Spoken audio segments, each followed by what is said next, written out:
자, 오늘 말씀의 제목, 출발입니다. 세 번째 시간입니다. 하나님의 은혜로 어려운 상황 가운데도 이제 새해를 시작하게 됐는데, 이 새해에 정말 하나님이 주신 그 은혜를 이 땅에 누릴 뿐만 아니라 또한 나누어 주는 우리 축복의 통로가 되는 우리 성도님들의 삶이 되기를 예수님의 이름으로 축원합니다. 지난 추수감사절에 여러분들이 하나님 앞에 감사한 마음을 가지고 과일들, 곡물, 채소들을 드리셨잖아요. 그래서 우리 그 모든 것을 동사무소에 이렇게 의뢰해서 우리 동네에 필요하신 분들에게 나누어 주셨으면 좋겠다, 이렇게 했지 않습니까? 그래서 제가 그런 얘기를 했더니 잘 아는 안양에 목회하시는 목사님이 당신네 교회도 그렇게 했다는 거예요. 그러면서 그 복지 담당 직원에게 한 가지만 부탁을 하는데, 우리 교회 입구에 어느 집, 그 집은 꼭 좀 사과 한 박스를 드렸으면 좋겠다, 이렇게 얘기를 했대요. 늘 오고 가다가 보면 목사님의 눈에 할아버지 한 분이 그냥 누추한 이런 그 길 옆으로 난 집인데 문 열어놓고 멍하니 먼 산을 바라보고 계신데 너무 누추하다는 거예요. 그래서 본인이 이렇게 사과를 갖다 드리면 부담스러울 것 같으니까 동사무소에서 나눠줄 때 꼭 좀 부탁합니다, 그랬더니 뭐라고 얘기하냐면, 목사님, 그 할아버지 부자입니다.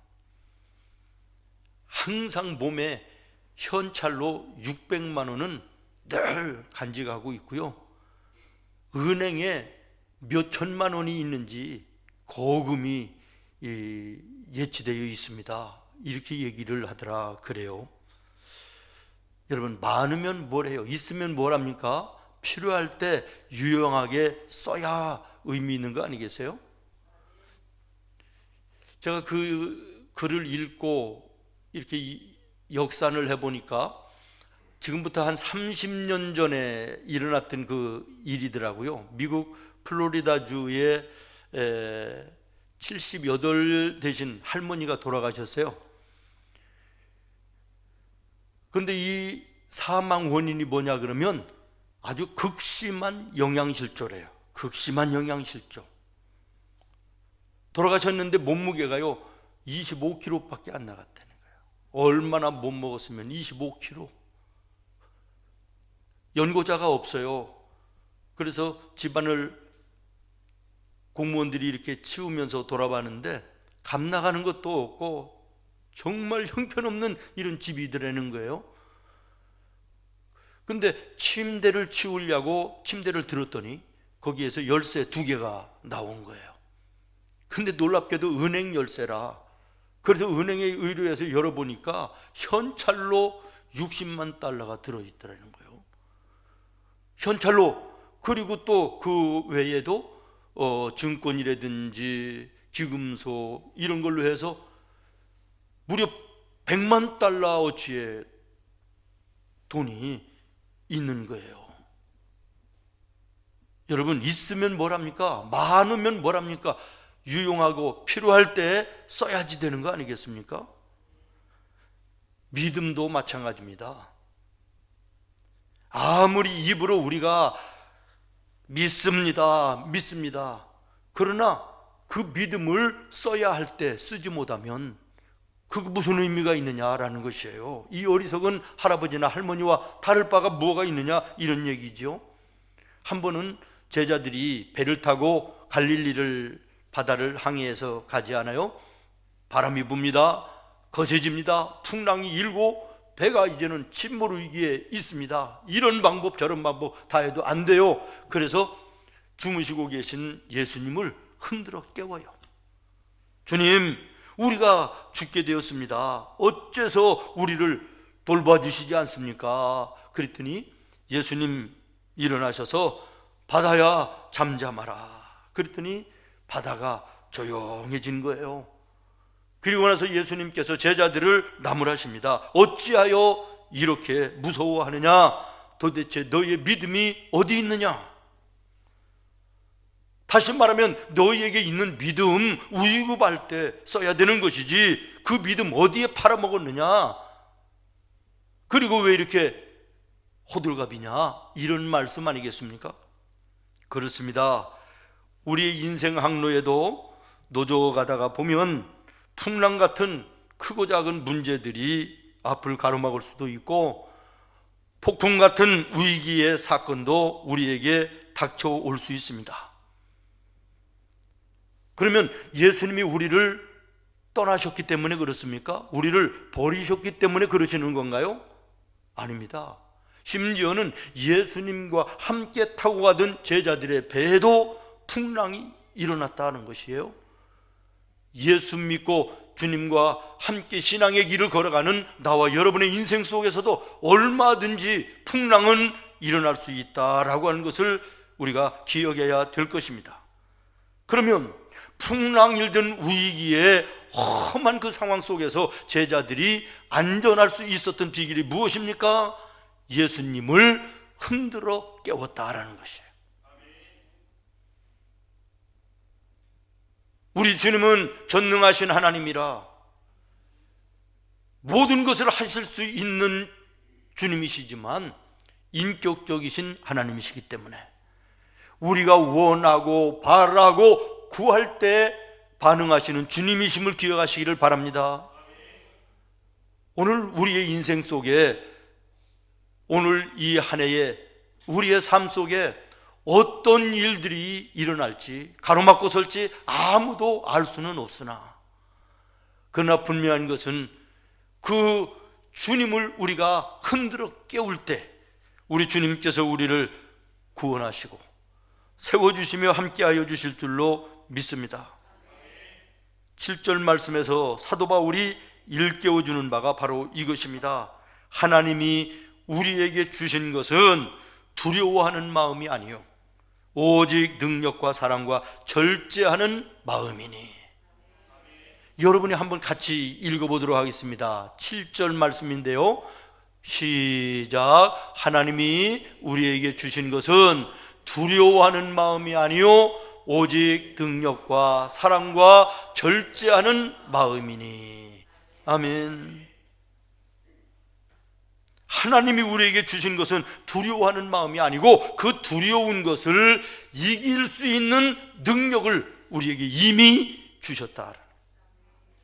이미 주셨다. 여러분, 지난 1년 동안 많이 들었던 말들 가운데 여러분은 모르겠습니다만은 저는 그런 말이 너무 많이 들었다 생각이 되는데요, 한 번도 경험해 보지 못한 세상, 한 번도 경험해 보지 못한 나라, 한 번도 경험해 보지 못한 일들, 뭐 이런 얘기들 많이 들었지 않습니까? 그야말로 코로나로 인해서 한 번도 본 적이 없는 수많은 일들이 우리 앞에 있었습니다. 그것들 때문에 얼마나 힘들고 얼마나 어둡고 얼마나 불안하고 두려움 속에 빠져서 인생이 힘들고 어려운 일들이 얼마나 많았습니까? 새해가 밝아왔음에도 불구하고 그 모습은 조금도 변함이 없이 오히려 더하여져 가고 있는 오늘의 상황 속에 오늘 우리가 서 있습니다. 그럼에도 불구하고 성경은 우리들에게 말씀하십니다. 하나님이 우리에게 주신 것은 두려워하는 마음이 아니다. 하나님이 우리에게 주신 것은 두려워하는 마음이 아니고 그 두려움을 이길 수 있는 능력을 주셨다. 그 다음에 사랑의 마음을 주셨다는 거예요. 그 다음에 절제의 마음을 주셨다고 말씀하고 있는 것입니다. 그러므로 오늘 우리 성도들은 담대함으로 하나님이 주신 이 새해를 믿음으로 출발해야 되겠다라는 것이에요. 이사야서 41장에 보면 두려워하지 말라,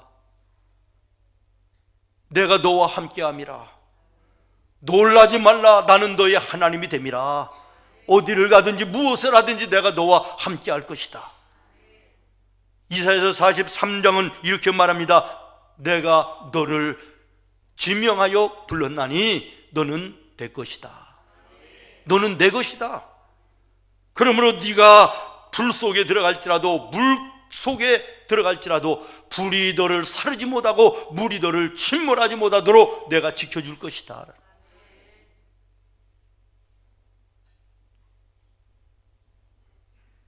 성경이 말합니다. 너희가 예수 그리스도를 너희의 구주로 시인하면 내가 너에게 성령을 선물로 주실 것이니 하나님의 자녀가 되는 권세를 주리라고. 다시 말하면 오늘 우리의 삶에 두려워할 요소들의 모든 것들을 이기고 승리할 수 있는 능력을 하나님이 우리에게 이미 주셨다는 거예요. 내가 예수님을 나의 구주로 확신한다면 말입니다. 그리고 예수님이 말씀하십니다. 두려워하지 말라. 내가 세상을 이기었노라. 너희들이 두려워하고 너희들이 고통하고 너희들이 힘들어하는 모든 거 내가 이미 내 몸으로 체휼하여 이겼으니 너는 나를 따라오기만 하면 된다. 너와 나와의 관계가 바로 되어 있기만 하면 너희들은 문제될 것이 없다고 말씀하고 계신 것입니다.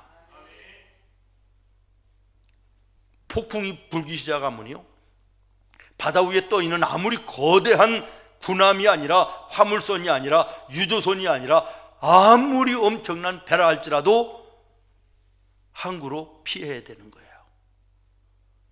그러나 바위, 주먹만한 바위가처럼 보이는 섬, 그 자리에 변함없이 서 있는 것입니다. 왜 그런 것인가요? 눈으로 보기에는 주먹만한 땅덩어리지만 그러나 사실은 그 밑으로는 내려가 보면 거대한 지구에 붙어 있기 때문에 그런 것입니다.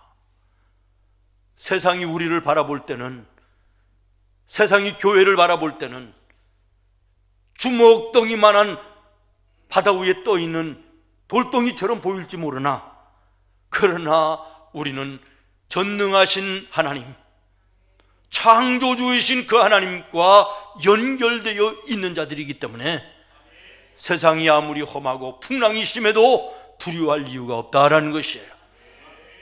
믿습니까? 이러한 믿음으로 오늘 나와 여러분 승리할 수 있기를 바랍니다. 시편 기자는 그래서 시편 27편 1절에 이렇게 고백합니다. 여호와는 나의 빛이요 나의 구원이시요 여호와는 나의 생명의 능력이시니 내가 누구를 두려워하리요. 여러분, 이 믿음이 나와 여러분에게 있기를 예수님의 이름으로 축원합니다. 아니, 이 믿음이 이미 주님께서 우리에게 주신 것입니다. 주신 이 믿음을 힘들고 어려울 때 사용해야 되는데 우리는 사용하지 못하고 있는 이것이 문제라고 하는 것입니다.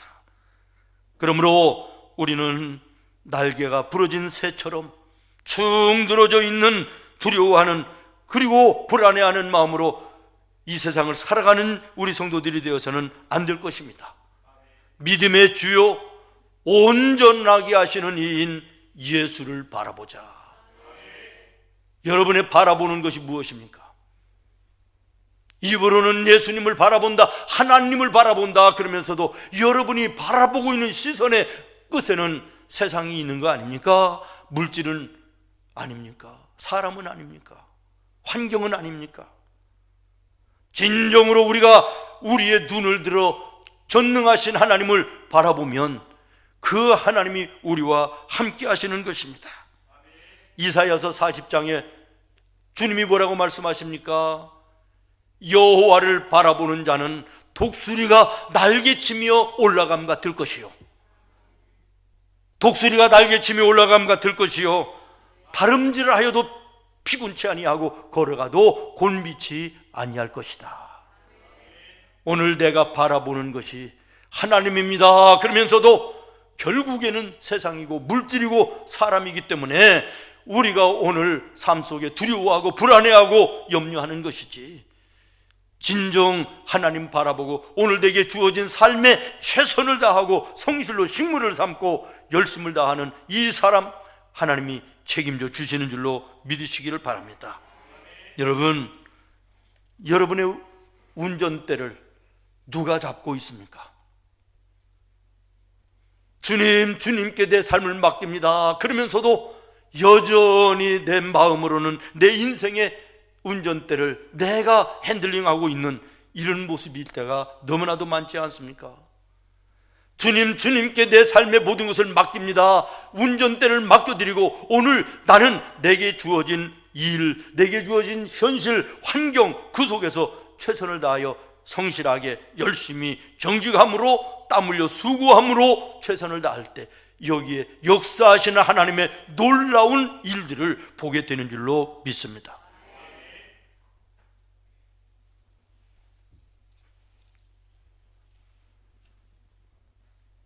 (80이) 넘은 꼬부랑 할아버지가 꼴랑 지팡이 하나 들고 그 당시에 세계를 호령하는 애굽의 바로 왕 앞에 섭니다. 그리고 외칩니다. 내 백성을 내놓으십시오. 내 백성을 내놓으시라고. 여러분, 그 모습을 한번 상상해 보십시오. 얼마나 가관입니까? 애굽 왕 바로의 입장에서 보면 너무나도 같지 않았을 것이에요.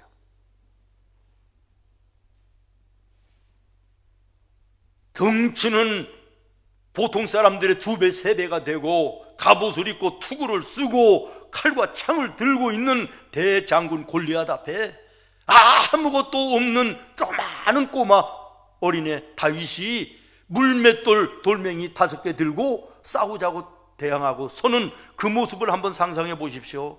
얼마나 골리앗의 입장에서 볼 때는 같지 않았을까라는 것이에요. 그러나 여러분, 그 결과를 우리는 잘 압니다. 모세에게 아무것도 없이 달랑 지팡이 하나였고 다윗에게 물맷돌 하나밖에 없었지만 그들의 마음속에는 두려움이 없었습니다. 바로 왕에 대한 두려움이 없습니다. 골리앗에 대한 두려움이 없었습니다. 왜입니까? 그들의 마음속에는 하나님이 계셨기 때문입니다. 오늘 우리의 앞에 펼쳐질 이 한 해의 일들 가운데 바로 왕처럼 굉장하게 보이는 일들이, 골리앗처럼 가로막는 엄청난 거대한 일들이 장벽이 되고 장애물이 되어 우리 앞을 가로막을 수도 있으나, 그러나 마음에 예수를 품고 있는 사람들은, 마음속에 하나님의 말씀이 있는 사람들은 두려워하지 않는 것입니다. 왜? 결과를 알기 때문에 그런 것입니다. 오늘 우리가 정말 이 말씀을 가지고 세상을 바라봐야 이겨나갈 수 있는 것이지, 눈앞에 펼쳐진 현상만 바라보면 우리는 두려울 수밖에 없습니다. 불안할 수밖에 없습니다. 오늘 혹시 여러분의 앞날을 두려움 속에, 불안함 속에 바라보는 성도들이 있습니까? 오늘 이 말씀 주목하시기를 바랍니다. 이미 하나님께서 두려움을 이길 수 있는 무엇을 주셨다고? 능력을 주셨다. 능력을 주셨다.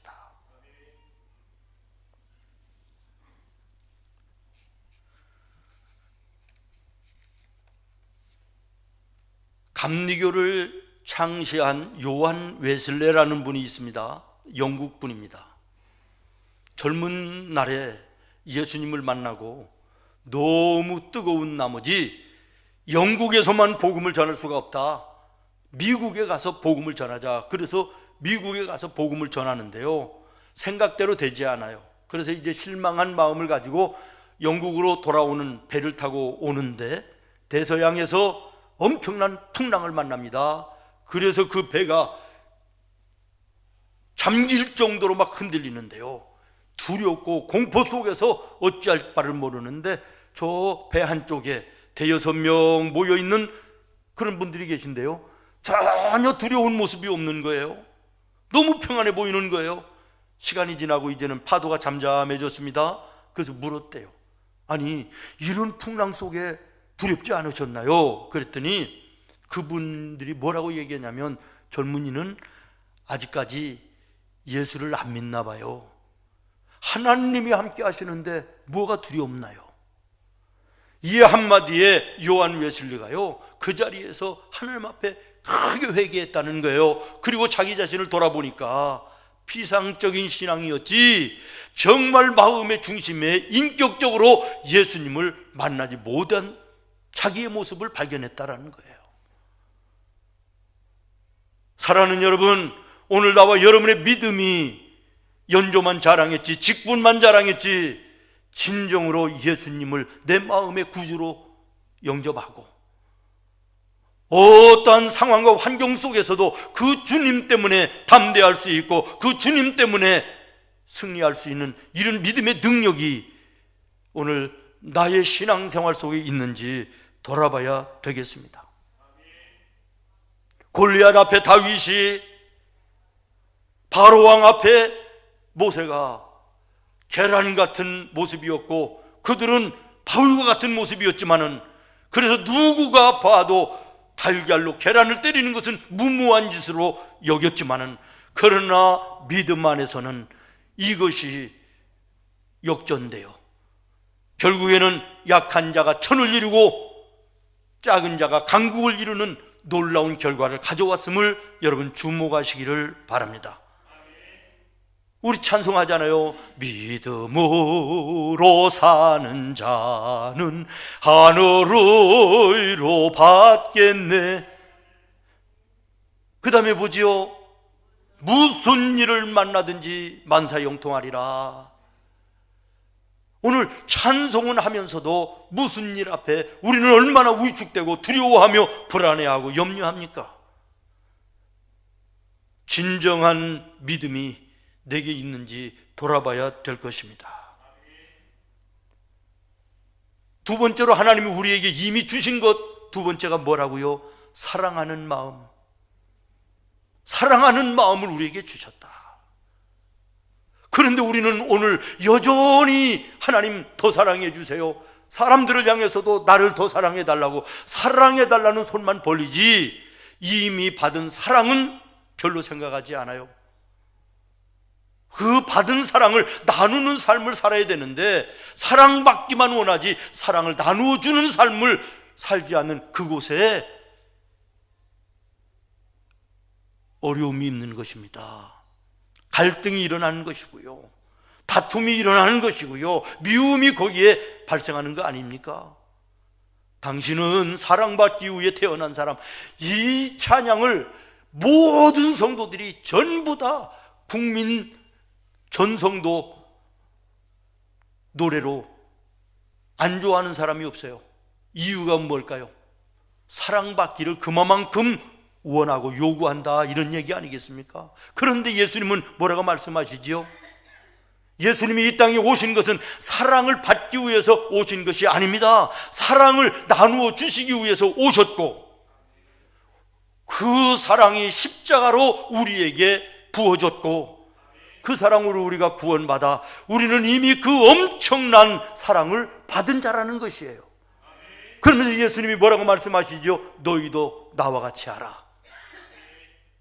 받은 사랑 나누어주며 살라는 거예요. 그런데 우리는 여전히 사랑만 달라는 것이지요. 나 이제 사랑하며 살리라, 이 찬양이 나와야 되는데 여전히 사랑받기 원하며 이것만 부르는 우리의 신앙생활 언제까지 해야 될 것이냐라는 것이에요. 어린애들은 주어도 또 달라고 그러는 거예요. 이쪽 손에 있으면서도 또 달라는 거예요. 그러나 나이가 먹어서 철이 들면 자기가 가지고 있는 것도 나눠줄 줄 아는 것입니다.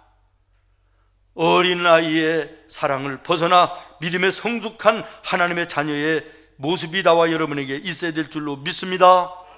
우위로는 하나님을 사랑하는 나와 여러분 되어야 됩니다. 옆으로는 이웃을 사랑하는 성도들이 되어야 되겠습니다. 그리고 여러분 자신도 꼭 사랑하시기를 바랍니다. 사랑이 무엇입니까? 길게 이야기할 필요가 없습니다. 한마디로 얘기하면 사랑이 뭐냐?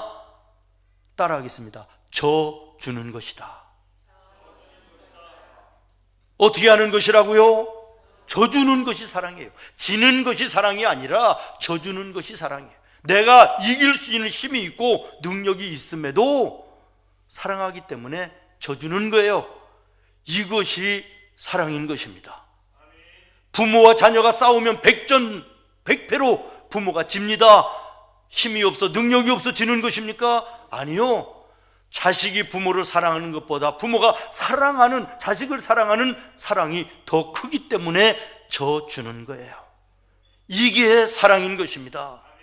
여러분, 져주는 그곳에 무슨 문제가 있을 거예요? 무슨 갈등이, 무슨 미움이, 거기에 무슨 싸움이 있을 것입니까? 여러분의 가정에 갈등이 있습니까? 불화가 있습니까? 이유가 무엇일까요? 무엇 때문에 그럴까요? 남편은 아내는 남편의 져주기를 원하는데, 부모가 자녀에게, 자녀가 부모에게 먼저 져주기를 원하는데 그 집에 무슨 문제가 있을 것이냐? 그리고 오늘 우리들의 주변을 살펴서 정말 이미 받은 그 사랑을 우리가 통로가 되어 또 그 사랑을 나눌 수 있는 나와 여러분, 이런 모습으로 이 한 해를 시작하면 우리 하나님 정말 기뻐하시고 기뻐하는 자에게 함께 하시는 놀라운 은혜를 더하여 주실 줄로 믿습니다. 마지막으로 우리 하나님께서 나와 여러분에게 주신 마음, 세 번째, 절제입니다. 절제하는 마음을 주셨다. 내가 할 수 있는데도 내 의지적으로 하나님의 말씀에, 하나님의 뜻에 어그러진다 그러면 조심하는 거, 이것이 절제 아닙니까? 할 수 있음에도 하나님의 원하시고 기뻐하시는 뜻이 아니라면 조심하는 거, 이것이 절제입니다. 갈라디아서 5장에 보면 성령의 9가지 열매, 우리 잘 알지 않습니까? 마지막 열매가 뭐지요? 절제입니다. 왜 하나님께서 9가지 열매 중에 마지막 열매가 절제일까? 모든 앞에 있는 8가지 열매를 마무리하고 매듭 지을 수 있는 것이 절제이기 때문에 그렇습니다. 제일 먼저 무엇이 열매지요? 사랑입니다. 사랑도 절제가 들어가지 않으면 엄청난 문제가 되는 것입니다. 인생을 파탄나게 하는 것이 될 수 있습니다. 희락이 있습니다. 즐거움, 기쁨도 이게 절제가 되어지지 아니하면 초상집에 가서도 희덕거리면 그거 되겠습니까? 가만히 생각해 보십시오. 하나님이 하시는 모든 일에는 주님의 뜻이 담겨져 있습니다. 절제, 여러분, 이 한 해 시작하면서 우리에게 하나님께서는 이미 절제의 마음을 주셨는데 우리가 이 절제를 사용하지 못하고 있습니다. 사용하지 않고 있습니다. 그래서 하고 싶은 대로 행동하고 하고 싶은 대로 말하고 하고 싶은 대로 가고 오는, 않고서는 이것 때문에 언제나 문제 아닙니까? 저는 모쪼록 이 한 해를 시작하며 우리 성도들이 말을 절제할 수 있었으면 좋겠습니다. 말을 절제할 수 있었으면 좋겠습니다. 지난 한 해를 마무리하면서 참으로 가슴 아픈 일들이 있었는데, 두 가정이 교회를 떠나면서 물론 여러 가지 이유가 있겠지만 그 중에 하나로 말씀하는 것이 나에 대해서, 우리 가정에 대해서 이야기하는, 앞으로 또 이야기할 사람들의 말이 두렵다. 나와 같은 상황에 있는 그 집을 이야기하는 성도들을 보니까 이 사람이 다른 사람에게도 나를 그렇게 얘기하지 않겠느냐? 뭐 이러는 거예요. 교회가 원래 말이 많은 곳은 말이 많은 것이지만 여러분, 말 조심하시기를 바라요. 말에 절제가 있기를 바랍니다. 이미 주님께서는 우리에게 말을 절제할 수 있는 절제를 주셨는데 우리가 은혜가 떨어지니까 내 입에서 하고 싶은 대로 나오는 대로 말을 막 하는 거예요. 저는 오늘 이 자리를 빌어서 여러분들에게 말씀을 드리는 것이, 제가 원치 아니하게 설교 시간이든 성경 공부 시간이든 개인적인 만남 속에서 혹시 여러분들에게 마음에 상처를 준 말이 있다 그러면 용서해 주시기를 바랍니다. 우리 같은 사람들은 말을 많이 하는 사람들이기 때문에 실수가 많을 수밖에 없습니다. 그리고 여러분들도 여러분들이 원하든 원하지 않든 느끼고 있든 뭐 느끼든지 간에 다른 사람에게 상처를 주는 말도 하고 상처를 받으면서도 살아가지 않습니까? 이 안에 가장 먼저 우리가 절제할 것은 말을 절제해야 되겠다.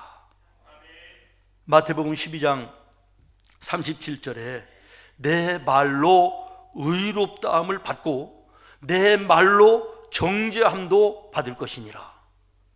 오늘 내가 하는 말로 하나님이 참 너는 의로운 자다라고 인정하실 수도 있고, 네가 하는 말로 하나님이 죄로 정할 수도 있다. 얼마나 우리의 입술이 중요한가라고 하는 것입니다. 먼저 여러분, 진실된 말을 힘쓰시기를 바랍니다.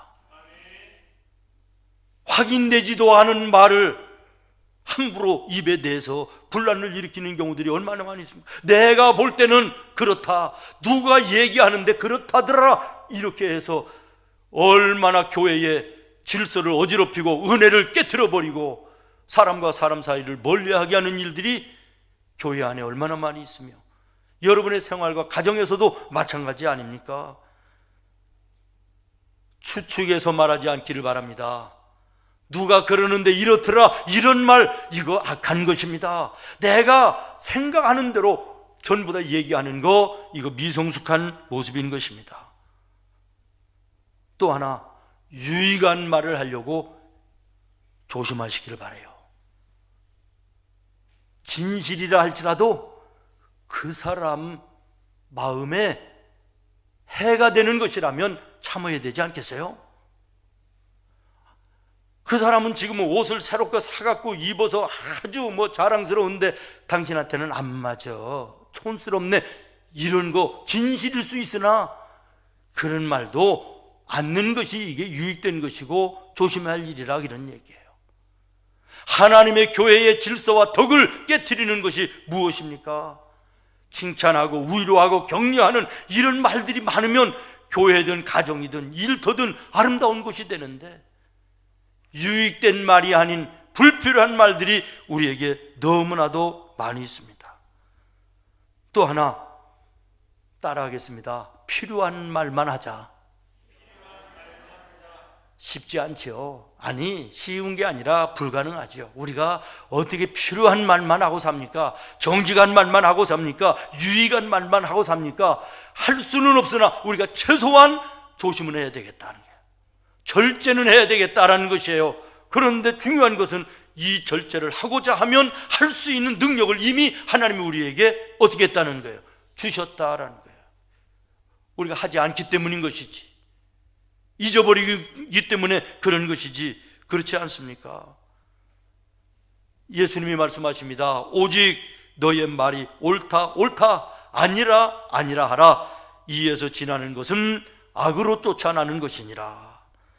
다시 말하면 불필요한 말은 하지 말라는 거예요. 쓸데없는 말 얼마나 많이 하는지 몰라요. 우리가 몇 명, 두세 명이서 모여 앉아서 얘기하다 보면 처음에는 그럴듯한 얘기들이 시작이 되죠. 은혜로운 얘기도 되지요. 그런데 10분, 20분 지나면 말거리가 떨어집니다. 그러면 그때부터는 이제 엉망진창의 인격이 그대로 나오는 원망과 불평과 남을 뒷담화하는 것이나 이런 것들로 이제는 대화의 분위기가 바뀌어지고, 일어날 때는 은혜롭지 못한 모습으로 성령으로 시작했다가 육신으로 마치는, 은혜로 시작했다가 불미스러운 것으로 맞춰지는 이런 모습들이 우리에게 얼마나 많이 있습니까? 어느 목사님이 설교를 하면서 예수님께서 날 때부터 말 못하는 벙어리를 고쳐주시고 말할 수 있도록 기적을 베풀어 주셨다 그랬더니, 예배 마치고 나가면서 남자 집사님 하나가, 목사님, 그것이 기적이 아니라 말 많은 우리 마누라 입 닫아버리는 것이 더 큰 기적일 것 같습니다. 이렇게 얘기를 했다 그래요. 오늘 입 조심하는, 그리고 이 아내를 출발하는 우리 성도들이 됐으면 좋겠습니다. 병원에 가보신 분 아시잖아요? 혀를 내놓아봐라. 의사 선생님이 혀를 보고 건강을 체크해요. 혹시 우시장 가보신 분 계신가요? 소 사고 팔 때 여러 가지 보지만 가장 중요하게 보는 것이 혓바닥, 소 혓바닥 보는 거예요. 여러분의 입에서 나오는 말을 보고 여러분의 인격이 판단될 수 있음을 기억하시고, 하나님이 보실 때에도 의로운 자냐 죄인냐를 여러분의 입에서 나오는 말로 판단하시고 평가하신다는 말씀을 생각하시면서 이 안에 우리가 절제할 것 중에 첫 번째, 입을 절제하자. 한 가지만 더 절제할 거, 친구를 조심하시기 바랍니다. 좋은 친구가 옆에 있는 사람은 그 영향을 좋게 받습니다. 그러나 좋지 않은 친구와 함께 있으면 좋지 않은 영향을 받게 돼 있는 것이 사람입니다. 친구 따라 강남 간다라는 말이 왜 나왔습니까? 절대적으로 친구의 영향을 받는다는 것이에요. 여러분, 믿음의 친구들이 모여서 있으면 좋은 영향을 받습니까? 아니면 좋지 않은 영향을 받습니까? 우리 인간은요, 본성이 악성이기 때문에 좋은 것을 먼저 영향을 받는 것이 아니라 그 사람의 좋지 않은 것을 먼저 영향을 받게 돼 있는 것이, 이게 성경적 원리입니다. 그러므로 좋지 않은 친구 외면하고 따돌리라는 것이 아니라 멀리하라는 것이에요. 기도해주고, 그리고 여러분의 옆에 믿음의 좋은 영향력을 미치는 좋은 친구들과 함께 하라는 거예요.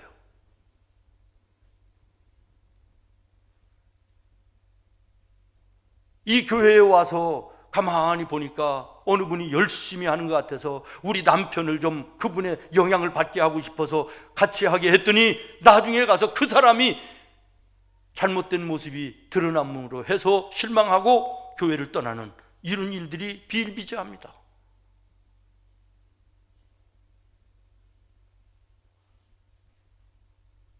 좋은 친구 만나야 되고, 두 번째는 여러분이 좋은 친구가 되어서 그들에게 영향을, 좋은 은혜로운 영향을 줄 수 있기를 바라요. 첫 번째, 입을 절제하자. 두 번째, 친구를 절제하자. 그 다음에 세 번째입니다. 기회 놓치지 않기를 조심하자. 아멘. 우리에게 기회가 영원한 것이 아니기 때문에 그래요. 우리에게 있는 건강이, 우리에게 있는 시간과 물질이 언제까지나 있는 것이 아닙니다. 하나님 앞에 올라와 예배하고 싶어도 올라오지 못할 육신의 질병 때문에 안타까워 지금도 집안에서 고통하며 하나님의 성전을 그리워하며 지금 예배하는 우리 성도들이 한두 사람이 아닙니다. 건강했을 때 마음대로, 마음만 먹으면 올라가서 예배할 수 있을 때 예배했을 걸, 그러면서 안타까워하는 그런 분들이 지금 한두 분이 아니지 않습니까?